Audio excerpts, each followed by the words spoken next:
nè.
Chưa ngon lắm rồi, chưa mà rồi.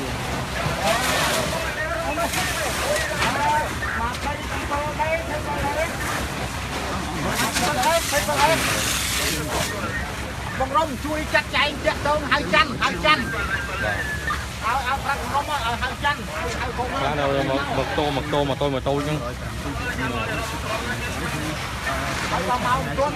Miếng tôm tôi chứ.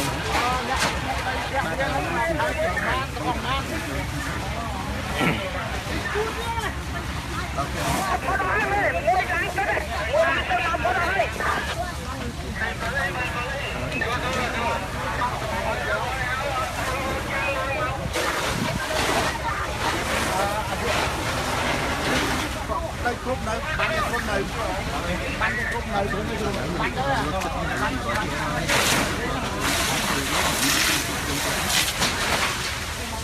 không thấy mỗi đá không không có ai cũng lấy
ពុងតែព្យាយាមបាញ់ទឹកបន្ថែមទៀតព្រោះអត់ទាន់រលត់ 100% ទេតែមិនណាគឺតែមាន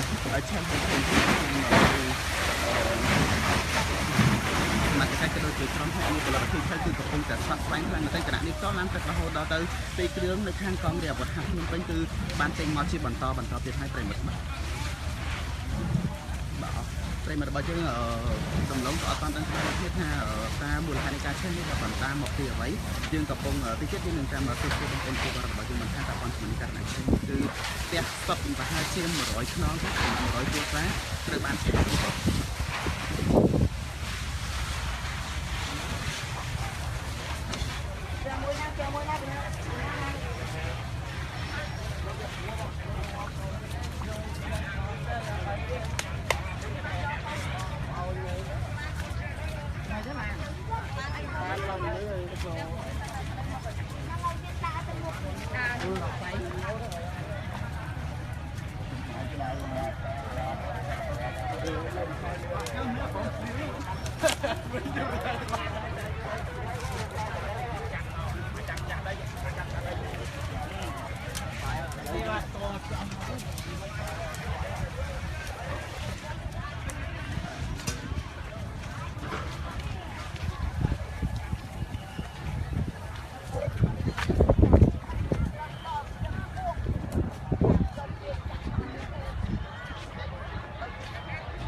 ធ្វើការផលិតជាបន្តពីខាងភាគីផលិតអគ្គិភ័យក៏ដូចជាខាងគូសមត្ថកិច្ចគឺកំពុងតែស្រាក់ស្រាំខ្លាំងមែនទែនក្នុងការជួយផលិតអគ្គិភ័យនេះតតែម្ដងទៀតគេឃើញថាមានបងប្អូនប្រជាពលរដ្ឋរបស់យើងជាច្រើនអ្នកដែលកំពុងតែជួយធ្វើអន្តរាគមន៍ផងដែរ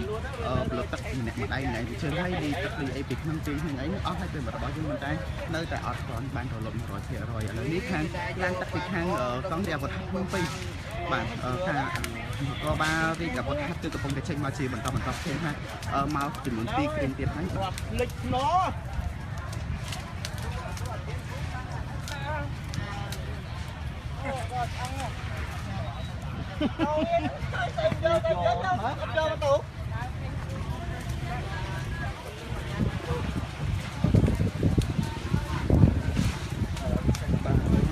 បងប្អូនរបស់យើងប្រជាប្រិមត្តគឺផ្ទះគឺជាអត់ច្រើនតាមបាទគឺនេះបាទទៅសតតែខ្ជូនទេប្រិមត្តបាទ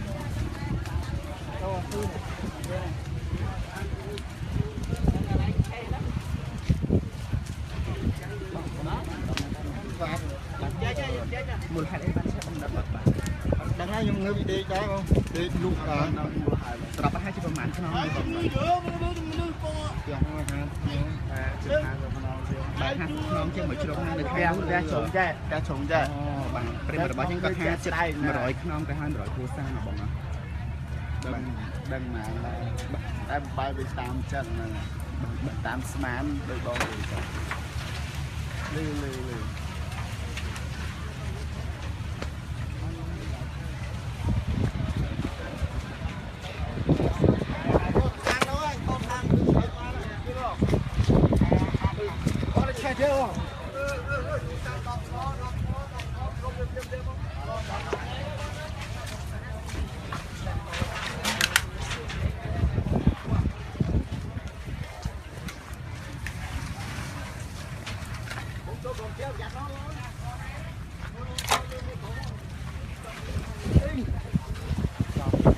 ព្រៃខ្លួនលោកអើយ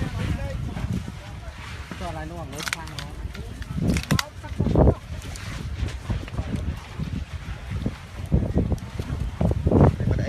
107.5 FM គណៈនេះគឺអគ្គិភ័យនៅតែអត់តន់រលត់ទេប៉ុន្តែផ្ទះរបស់បងប្អូនប្រជាពលរដ្ឋរបស់យើងនឹងគឺនៅត្រង់ចំណុចនេះផ្ទាល់គឺឆេះម៉ត់ 100% ទៅហើយប្រិមិត្តណាបាទមាននិយាយទៅនេះមានម៉ូតូមួយគ្រឿងម៉ូតូប្រភេទអសង្ក្រែប្រិមិត្តគឺឆេះឡើងម៉ត់នៅសតតែទួខ្លួនទេបាទ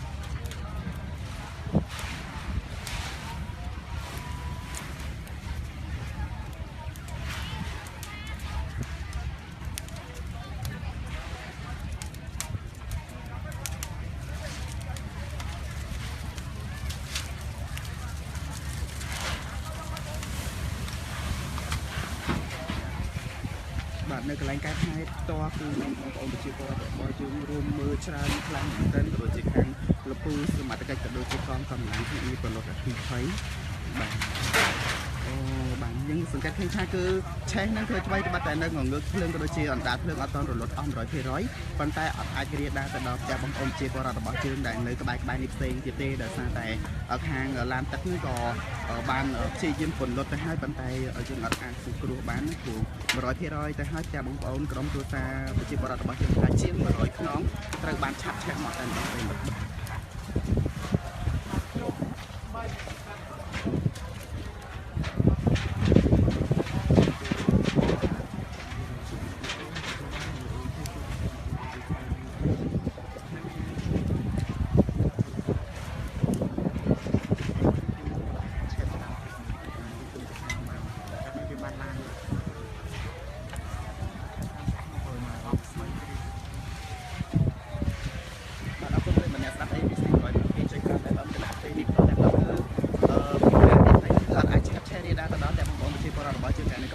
ទេបាទប៉ុន្តែ 100% ហើយ 100 គ្រួសារ 100 ខ្នងហើយជាប្រិមិត្តណាបាទប៉ុន្តែយ៉ាងណាឃើញថាឡានពលរដ្ឋអគ្គិភ័យឡានទឹកនៅតែព្យាយាមពន្លត់កំតិចក៏ដូចជាគេហៅថាការសំណប់ភ្លើងដែលឆេះណាព្រោះអត់តរលត់ 100%ទេគឺនៅ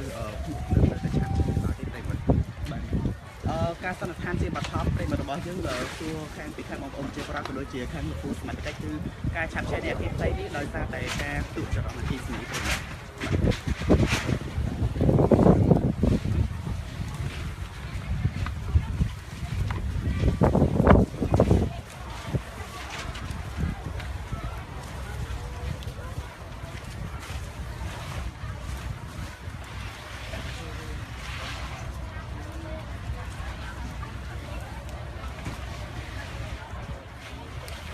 ជំរាបសួរ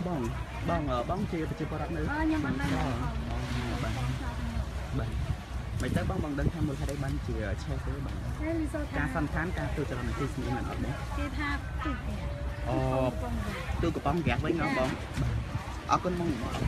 អរគុណប្រិយមិត្តអ្នកស្ដាប់ ABC 107.5 FM នេះដំឡូងបានជួទៅកាន់បងស្រីប៉ុន្តែគាត់មិនមែនជាប្រជាពលរដ្ឋដែលនៅក្បែរហ្នឹងទេប៉ុន្តែគាត់ធ្វើដំណើរឆ្លងកាត់ហ្នឹងគាត់ថាអបអររង្វាន់ផងដែលយើងទទួលបានគឺផ្ទុះចរន្តអគ្គិសនីប៉ុន្តែបាននៅពេលដែលបានស្ដាប់ជួបងស្រីទៅគាត់ថាមកពីទូកំប៉ុងក្រាស់ទៅធ្វើឲ្យបង្កជាអគ្គិភ័យនេះកើតឡើងផងដែរបាទមិនបងមិននឹកស្មានថាឆេះដល់ខ្លាំងម្ល៉េះមិនដល់ថ្នាក់នឹងទេមកវាអត់ទេជំរាបសួរអ៊ំស្រីបាទអ៊ំផ្ទះអ៊ំនៅនឹងមែនទេអ៊ំតែអ៊ំនៅនឹងគាត់ឆេះអើយចុងណោឆេះអើយបាទអូចង់ស្រីដែរណោះដឹងអត់មួយហេតុអីបានឆេះអញ្ចឹងអ៊ំឲ្យចាំមកទុកខ្សែភ្លើងចំក្តាលហ្នឹងមកតែចំក្តាលហ្នឹងហ្មងអ៊ំណាបាទមែនឆេះចំក្តាលទេអីឆេះចាំទៅយ៉ាម៉ែរកបងពេទ្យតិនជំរាបសួរបងជំរាបសួរបងតែបងឆេះដែរអត់មែនទេលេងមុនគេទៅគ្រូមុនគេមកផ្ទះខ្ញុំបាទមានបានស្អីមកបានតកូនហ្នឹងមុនគេហ្នឹងមិនចឹងបានម្នាក់ខ្លួនឯងហ្នឹងមកពីគេយតាមុនចុះទៅឆេះមកពីក្រោយហើយមិនទុកយើងមកមុនគេហើយយើងរត់យកយើងរត់យកយើងចាន់ឡើយតែបត់ទៅស្កប់តែពីអ្នកម៉ែកូនរកកូនរកអីហ្នឹងទៅដឹងច្បាស់ទៅសួរម្ចាស់ផ្ទះហ្នឹងចាស់ផ្ទះហ៎ផ្ទះទូជីដាបាទដែរណាមិនឆេះតែក្តារណាឆេះតែនេះផ្ទះអំអាចាស់ទៅវិញនេះទិញទៅវិញនេះអូសាក់ចាំក្រាឆេះមកពីជើងមុនមកញ៉ាំចាំក្រាប្រហែលជាប្រហែលខ្នងទៅបងសរុបទាំងអស់ណាបងបានបងស្រីបាទប្រហែលជាផ្ទះប្រហែលខ្នងទៅដែលឆាប់ឆេះអស់នឹង30ជាងទេណោះមិនដល់100ជាងទេណោះបង35គ្រួសារប្រិមត្ត ABC 107.5 FM បាទអូអញ្ចឹងបានន័យថា60ជាងមកជ្រុកនេះ30ជាងណាមកឆេះផ្ទះតាមជាងមកនៅចូលគ្នាបាទប្រិមត្តរបស់យើងនេះគឺព័ត៌មានអត់ទាន់ច្បាស់ដល់ទេជាព័ត៌មានបឋមដោយការស៊ើបសួរបន្ថែមពីខាងបងប្អូនជាប្រដ្ឋដែលគាត់នៅក្បែរហ្នឹងដូចជាបងស្រីដែលពាក់អាវក្រហមហ្នឹងគាត់គឺជាម្ចាស់ផ្ទះតតែម្ដងដល់ផ្ទះរបស់គាត់ហ្នឹងក៏ឆេះមកដែរប្រិមត្តណាបាទយើងក៏អត់ទាន់ដឹងច្បាស់ថាចំនួនផ្ទះដែលត្រូវឆាប់ឆេះហ្នឹងសរុបអាហារជាប្រមាណទេហើយមូលហេតុអីអត់ពិតប្រាកដមួយការសន្និដ្ឋានដោយសារតែផ្ទុះចរន្តអគ្គិសនីមួយទៀតគឺជាការសន្និដ្ឋានដោយសារតែផ្ទុះកំប៉ុងក្រាស់ផងដែរបាទបាទឡានទឹកមួយចំហៀងទៀតនេះគឺលែងបាញ់ឲ្យប្រិមត្តដោយសារការអគ្គិភ័យនេះគឺអត់អាចបង្ករាលដាលទៅដល់តែបងប្អូនប្រជាពលរដ្ឋរបស់យើងផ្សេងទៀតទេបាទ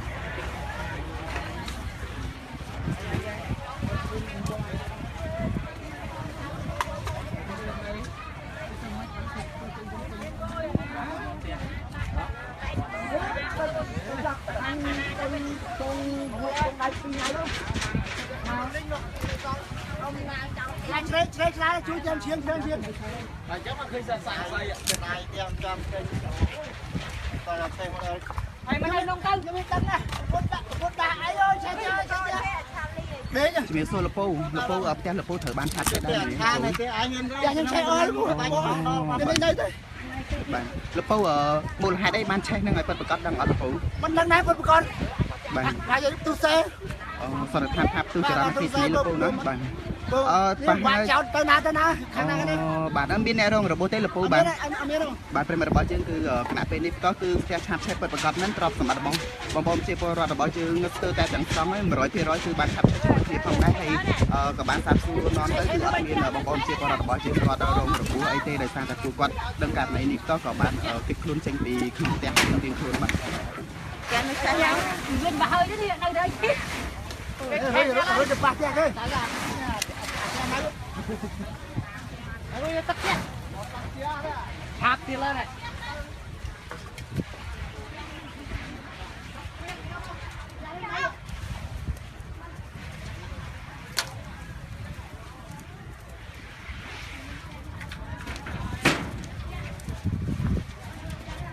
bạn từ bây giờ chẳng á lan còn luật khi thay có một để chi diêm còn luật ngược lương có đôi chia cùng lục lương tại ở toàn rồi luật mà rồi phía rồi thế nơi chen ngôm nơi nắng nóng tại ở tại đó đây mình bạn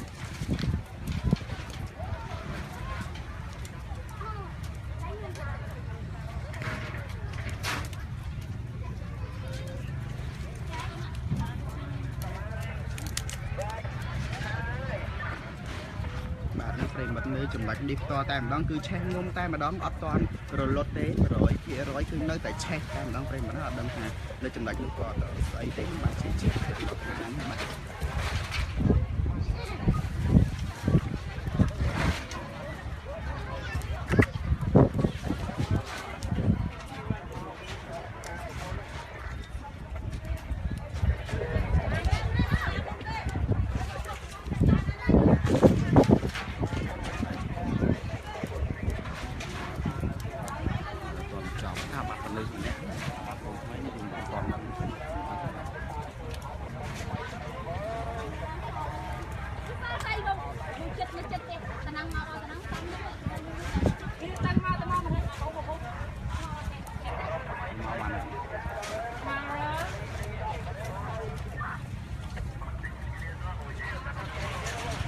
ប្រិមត្ត ABC 107.5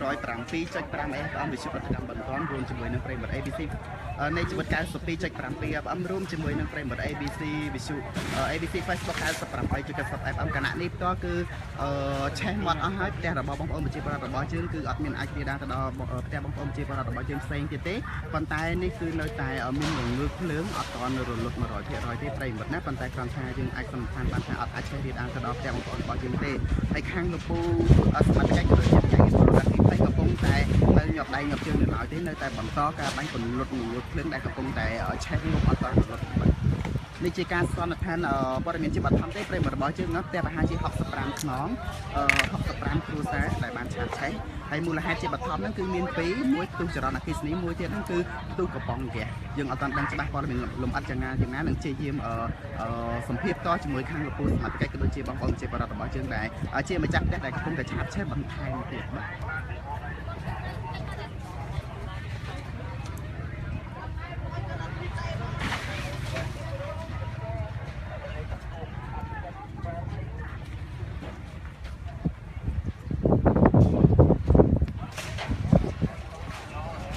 ប្រិយបទនេះខ្សែភ្លើងបាទ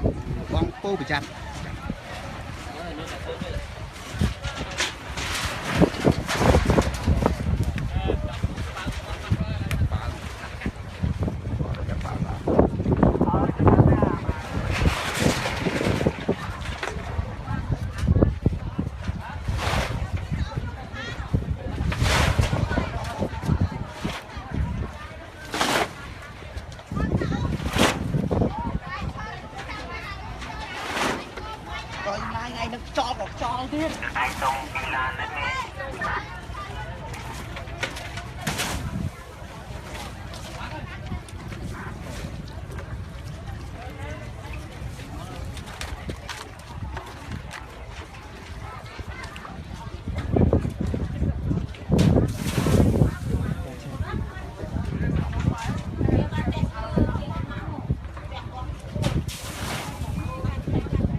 chơi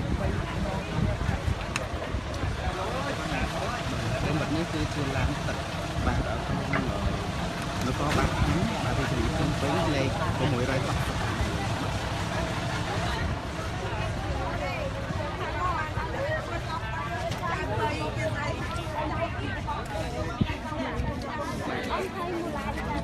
អត់ដឹងផងគ្រូឲ្យឆៃមកពីនោះឲ្យសបាយកទៅចៅគាត់បានតែចៅខ្លាចគ្មានស្អីគ្មានអាទីឆាប់មកឲ្យដល់ឆាប់មកយើងអត់មានស្អីផងយកសបាដល់ទៅចៅថាឆៃឲ្យថាឆៃយកទៅចៅគាត់កូនទៅរកអីចាយទៅច្បាស់ពីមូលហេតុអីអត់បានស្អីទេអាចទៅចៅបីនឹងទេប៉ុណ្ណាតែយកខ្លួនទេដើម្បីតែសុខភាពយើងខ្លួនចាខ្ញុំមកតែ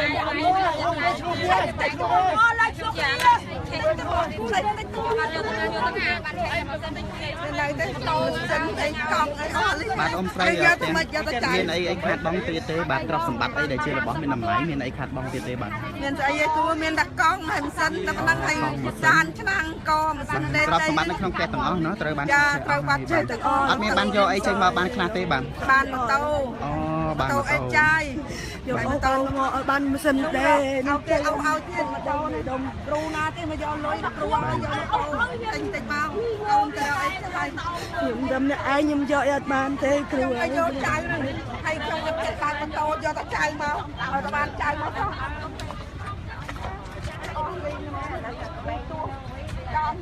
មានសួរបងមានបានយកអីចេញមកខ្លះទេបងបាទ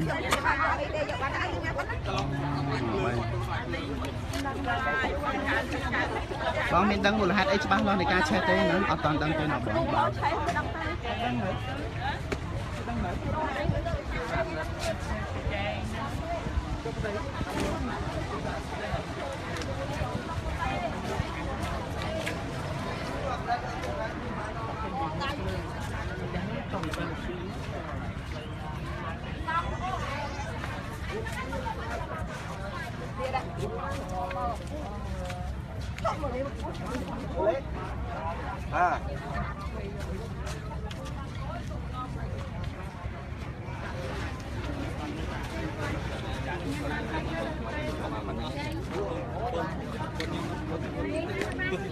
ឥឡូវខ្ញុំសួរបង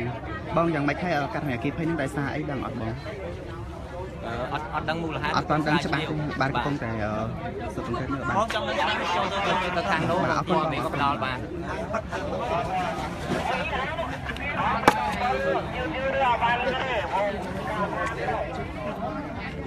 បងហើយយ៉ាងស្អី មីស្រីហ្នឹងបានថាបានរត់ចេញអាយុ13ឆ្នាំនោះបាទខ្ញុំបាទចង់សួរមួយថាបាទតាមធនសូមសួរមួយថាភាគច្រើនទាំងស្លឹកនេះវាមានបដៅ3 4 4 5យ៉ាងសាំងអស័យយើងឃើញថាឲ្យតែកន្លែងសម្លទៀងអានោះថាជា33ក្នុងផ្ទះក្រុមខលខូចមានចេតនាខ្ញុំសម្ភារ3នាក់ណាហាក់បីដូចជាមានខ្ញុំមិនបាច់សួរទេមួយដែលថាចង់បំផ្លាញមានប្លង់ដីផ្លាច់ផ្លាស់លអញ្ចឹងណាតើលោកគិតយ៉ាងណាដែរបាទពាក់ព័ន្ធនឹងបញ្ហាការឆាបឆេះនេះគឺស្ថានភាពតែឆាបឆេះមើលយើងគឺមិនគិតទៅលើកន្លែងណាដែលមានជាសម្បត្តិអធិបតេយ្យទេធម្មតាគេភ័យឆេះគឺស្ថានភាពដែលឆេះគឺកើតឡើងពីចេតនាណាមួយគឺអាចមិនអាចកើតឡើងដោយសារការដុតប្រាញ់របស់ជនពលទេគឺកើតឡើងដោយជាយថាឬក៏កើតឡើងដោយបញ្ហាដែលប្រជាពលរដ្ឋតែមានការបាទរូបភាពដោយប្រការណាមួយប៉ុន្តែខាងណាបងខាងណាពីភ័យដែលឆាប់ឆេះបាទខ្ញុំពុំជាប់នេះតិចចាំមកខ្ញុំនេះទៅវិញបាទហើយខ្ញុំពុំជាប់តិចពុំមួយជាប់មួយសារព័ត៌មានតិចបាទបាទដែលយើងធ្វើអន្តរាគមន៍បាទខ្ញុំពុំជាប់នេះតិចមកជាប់វាកាន់ម៉ៃបាទខ្ញុំទៅថយមកជ្រៀងមកបងបាទឲ្យសម្រួលទឹកចុះចូលមកជួយចាំតិចខ្ញុំបានពន្យាទៅវិញក្រោយវិខេតថាការប្លង់ដីប្លង់អីអាចវាស់ឲ្យគាត់ឬក៏អាចចល័តពួកគាត់ក៏ដឹកគាត់ទៅចោលឲ្យណាផ្សេងទេនេះពាក់ព័ន្ធនឹងបញ្ហានេះគឺបញ្ហាដីរបស់គាត់នៅតែដីរបស់គាត់ដែរទេបាទបញ្ហានេះគឺជាបញ្ហារបស់ម្ចាស់ផ្ទះជួលទេបាទហៅឡូបងហៅឡូបងហៅឡូបងហៅឡូបងបាទឡូមេឃហៅឡូបងបាទមកយល់ឡើយបាទអូសុំឈ្មោះមេទីមកខ្ញុំគាត់ចូលពេញ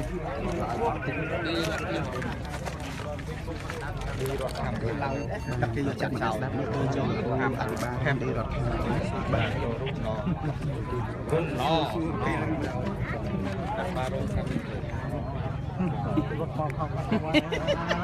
Ghiền Mì Gõ để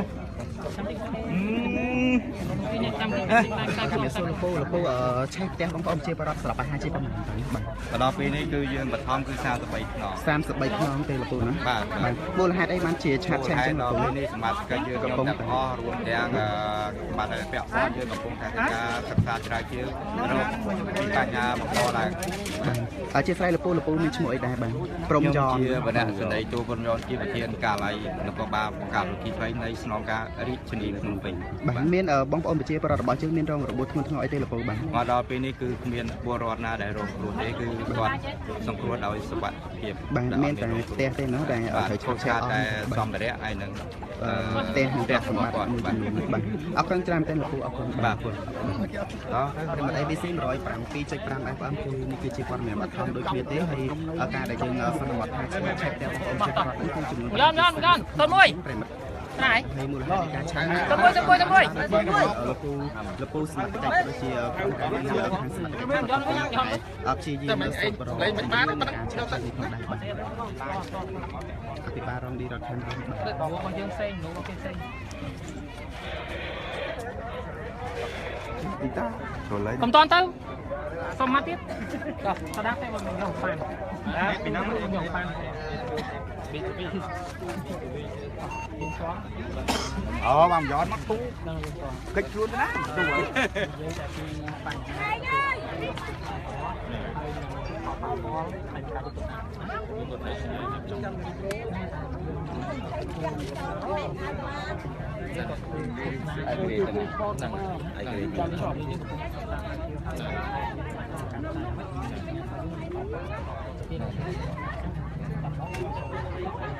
bằng à ai có đấy nó bị muối phi không bán ăn dướiแต่มันจะสร้างเป็นชื่ออภิบาลรองดีรถคอมรถยืนกับผมធ្វើការស៊ើបសួរក៏ដូចជាសម្ភារជីវបន្តតែបងជាមួយនឹងការនៃអភិភ័យដែលកំពុងតែឆាប់ឆេះផ្ទះបងប្អូនជាបរិបទរបស់យើងនេះបាទការណៃធំស្លាប់ការណៃ6ស្លាប់បានបងទោះស្លាប់អត់មានទេមកខ្លីបានណាថាឲ្យសុនសាមទីមកខ្លីបានណាបាទយកខ្ញុំសិនហើយចាំខ្ញុំចូលរុនសិនណាខ្ញុំចូលរុនហើយបានមកនេះយល់ទេខ្ញុំឲ្យគាត់ហើយចាំបាននោះសិនអូខេចាំលេប្រមូលក្រុមយើងទៅចាំចេញជាក្បួនហ៎តាមទីកន្លែងនេះអត់ទេហើយរងចាំនៅតាមលើដងថ្នល់សិនចម្លងជួរនេះស្រួល4ចាំចេញជាក្បួនហ្មងចាំចាក់ទាំងណាចាំខ្ញុំផ្លោព័ត៌មានពេលក្រោយជាប់ដៃជាមួយទទួលពីទីនេះចង់ចាប់ឡើងលើទៅបងបាទលើជំរាបសួរប្រិយមិត្តដែលកំពុងទស្សនាការផ្សាយផ្ទាល់របស់ប៉ុស្តិ៍ព័ត៌មាន VTV គណៈនេះខ្ញុំរួមទាំងក្រុមការងារផ្សាយផ្ទាល់កំពុងតែមានវត្តមាននៅលើគម្របផេតថងនៃអគិភ័យមួយដែលបានកើតឡើងនៅក្នុងសង្កាត់បឹងពុនខណ្ឌមានជ័យនៅមុននេះបន្តិចឥឡូវនេះអគិភ័យបានស្រាក់ស្រានស្ទើរតែជាង 90% ហើយគណៈដែលសង្កាត់បង្ការប្រតិភ័យនិងអាជ្ញាធរមូលដ្ឋានបានកំពុងតែខ្នះខ្នែងក្នុងការជួយអន្តរាគមន៍តាក់ទិនទៅនឹងបញ្ហាអគិភ័យក៏ដូចជាកិច្ចអន្តរាគមន៍និងការដោះស្រាយទៅលើបញ្ហាអគិភ័យយ៉ាងណានោះសូមជួបជាមួយនឹងលោកឌីរដ្ឋខេមរុនដែលជាអភិបាលរងខណ្ឌមានជ័យដែលលោកមានវត្តមានក្នុងការជួយអន្តរាគមន៍នៅទីនេះផ្ទាល់បាទមានទូលោកអភិបាលរងបាទជំរាបសួរលោកអាចជំរាបបានទេអំពីស្ថានភាពនៃបញ្ហាអគិភ័យចំពោះការរស់នៅរបស់ប្រជាពលរដ្ឋនៅទីនេះតើ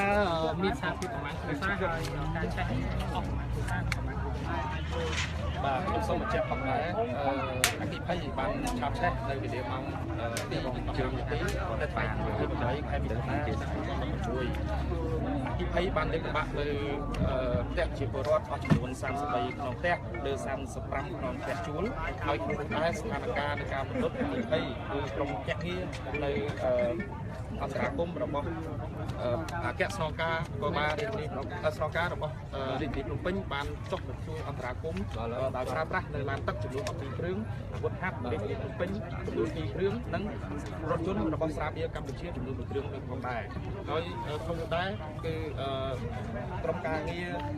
កំឡុងផងកម្លាំងសមត្ថកិច្ចគឺបានជួយនៅអន្តរាគមន៍ដូចយើងគ្រប់ជំទាស់នឹងកម្លាំងរបស់អាជ្ញាធរខណ្ឌសង្កាត់គឺបានចុះជួយអន្តរាគមន៍ប្រជាពលរដ្ឋគឺមិនឲ្យបងប្អូនប្រជាពលរដ្ឋណាម្នាក់ដែលមានបាត់បង់នៅជីវិតនៅក្នុងការកើតនៅអគិភ័យនេះទេបាទសូមកាលពីមានបញ្ហាអគិភ័យនេះលោកមានអាជ្ញាធរអាចចាំបានទេថានឹងជួយដោះស្រាយបញ្ហាដែរចំពោះស្ថានភាពនៃការនៅក៏ដូចជាបញ្ហាមួយចំនួនដូចជាមូលហេតុជាក់លាក់ពីអគិភ័យមូលហេតុនៃការឆាបឆេះនៅអគិភ័យការឡើងនេះគឺក្រុមការងារអាជ្ញាធរសង្កាត់ក៏ដូចជាថ្នាក់ខណ្ឌគឺបាននឹងកំពុងតែរៀបចំនៅតាមឬក៏ស្រាវជ្រាវនៅបញ្ហាដែលកើតឡើងនៅអគិភ័យនេះតើកើតឡើងនៅមូលហេតុអ្វីយើងនឹងធ្វើការសិក្សានៅបន្តទៀតហើយទន្ទឹមនឹងនោះខ្ញុំសូមអំពាវនាវថាកុំនៅក្នុងអគិភ័យដែលកើតឡើងនៅក្នុងសង្កាត់ឃុំខោជ្រុំ3សង្កាត់បឹងទពុននេះគឺកើតឡើងដោយមិនទាន់ដឹងថាមូលហេតុនៅកើតឡើងចរន្តអគ្គិភ័យចរន្តអគ្គិសនីឬក៏តាក់ទងនឹងបញ្ហាពាក់ព័ន្ធនឹងការប្រជាពលរដ្ឋដែលមានការពីហេតុនៅលើបញ្ហាលើចក្រានហ្គាសនោះទេប៉ុន្តែសូមបងប្អូនប្រជាពលរដ្ឋដែលមានបញ្ហានៅក្នុងអគ្គិភ័យនេះគឺជឿតាមការជំរុញរបស់បងប្អូនប្រិមត្តស្ដាប់ ABC 107.5 FM វិទ្យុប្រព័ន្ធ107.5 FM រួមជាមួយនឹងប្រិមត្តស្ដាប់ ABC នៃជីវិត92.7 FM និង ABC Facebook 98.70 FM ទាំងអស់គ្នាប្រិមត្តរបស់យើងនេះគឺជាការសម្ដែងឆេះផ្ទះរបស់បងប្អូនប្រជាពលរដ្ឋគឺរលត់ 100% ទៅហើយប្រិមត្តណាផ្ទះបងប្អូនប្រជាពលរដ្ឋ33ខ្នងនិង33គ្រួសារឆេះមួយម៉ត់ 100% តែម្ដងហើយឥឡូវនេះគឺរលត់ 100% អត់អាចរាលដាលទៅដល់ផ្ទះបងប្អូនប្រជាពលរដ្ឋរបស់យើងផ្សេងទៀតទេព័ត៌មានបឋមដែលយើងបានសម្ភាសផ្ទាល់ជាមួយនឹងលោកអភិបាលរងឌីរ៉ាត់ខេមរុនក៏ដូចជាខាងលោកពូ